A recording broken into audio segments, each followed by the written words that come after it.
이번 주제는 제주 곶자왈 개발하는 방법입니다. 제주 곶자왈은 육지의 그린벨트와 같은 곳이라서 거의 개발이 불가한 것으로 알고 있었는데요. 개발이 가능한 방법이 있었네요. 초지법을 이용해서 개발하는 것입니다. 이것이 일반적으로 쉬운 것은 아니지만 큰 개발을 통해서는 곶자왈도 개발 가능한 것입니다. 기사의 타이틀이 제주 곶자왈이 초지법에 의해서 무너지고 있어서 대안 마련이 필요하다는 것입니다. 자연 보존을 위한 칼럼을 통해서 곶자왈 개발 방법이 있다는 것을 알게 되는 것도 아이러니합니다. 제주도에서 곶자왈을 가지고 있는 경우는 아무짝에도 쓸모가 없는 땅을 가지고 있는 것과 같습니다. 재산세만 납부하는 일밖에는 할 수 있는 것이 없습니다. 개발이 불가능하기 때문입니다. 그래서 곶자왈에 속한 땅들이 매물로 나오면 아주 싸게 나오는데요. 그렇더라도 매수자를 찾을 수가 없습니다. 혹시 운이 좋다면 나라에서 수용해 주는 경우가 있는데요. 이런 상황을 제외하면 일반적인 매각은 거의 불가능합니다. 초지법을 바탕으로 곶자왈을 비롯한 임야를 갈아엎어서 초지를 만드는 것이 가능한데요. 초지법은 축산업을 장려하기 위해서 만들어진 것입니다.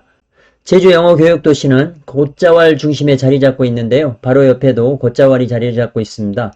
영어교육도시 인근의 땅값은 엄청나게 올랐지만 바로 옆에 붙은 곶자왈에 속한 땅들은 평당 10만원에도 거래가 되지 않습니다. 환경면 저지리 곶자왈은 영어교육도시와 바로 붙어 있습니다. 이곳에서 85,865평에 이르는 곶자왈이 최근 몇 년 사이에 초지로 조성을 이유로 개간이 되었습니다. 초지법은 1971년에 만들어졌는데요. 그때 초지 조성 허가를 받은 곶자왈 지역은 초지 조성을 원하는 경우 벌채가 가능하다고 합니다. 그때 허가를 받았다는 것이 정확한 어떤 의미인지는 알 수가 없는데요. 지역 지정이 아닌가라는 예상을 합니다. 곶자왈 지대는 기본적으로 생태계 보전 등급 1, 2등급이 대부분인데요. 생태계 보전지구 1, 2등급 지역에서는 벌채가 되지 않습니다. 벌채가 되지 않는다는 것은 개발이 불가능하다는 것입니다. 그러나 초지법을 통해서는 생태계 보전지구 1, 2등급도 개발이 가능하게 되는 것입니다. 초지법을 통해서 곶자왈이 개발된 사례는 애월읍 소길리에서도 있었네요. 6,974평의 초지 조성 허가 신청에 제주도는 환경훼손을 우려하여 불어있는데요. 민원인이 이의 신청을 하자 민원조정위원회에서는 민원인의 손을 들어주었습니다. 공공의 이익이 큰 부분이라서 민원인의 손을 들어주는 것이 일반적으로는 쉽지 않은 결정입니다. 예상으로는 해당 민원인도 파워가 어느 정도 있었을 것으로 예상합니다. 민원조정위원회가 민원인의 손을 들어준 것은 제주시가 내린 불허가 처분이 법률에 기반을 둔 처분이 아니라서 정당성을 확보하기 어렵다고 판단했네요. 초지법 제3조에는 초지 조성 제한 지역이 명시되어 있는데요. 애월읍 소길리는 제한 지역에 해당하지 않아 초지 조성을 막을 길이 없었던 것입니다. 결국은 제주시가 민원인에게 초지 조성 허가를 내주었습니다. 결론적으로 곶자왈 보전을 위한 생태계 보전 지역 관리 조례법도 초지법 앞에서는 무력하게 된 것입니다. 남원읍 수막리의 태양광 설치 사업을 살펴보면 태양광 설치가 편한 초지는 놔두고 바로 접한 임야를 개발해서 태양광 설치를 할 계획입니다. 이유는 초지법상 태양광 사업은 초지 전용이 불가능한 사업이기 때문입니다. 즉 초지에는 태양광을 설치할 수가 없습니다. 낙후된 지역은 태양광 개발 사업들을 많이 진행하는데요. 초지는 놔두고 임야를 개발하고 있는 것입니다.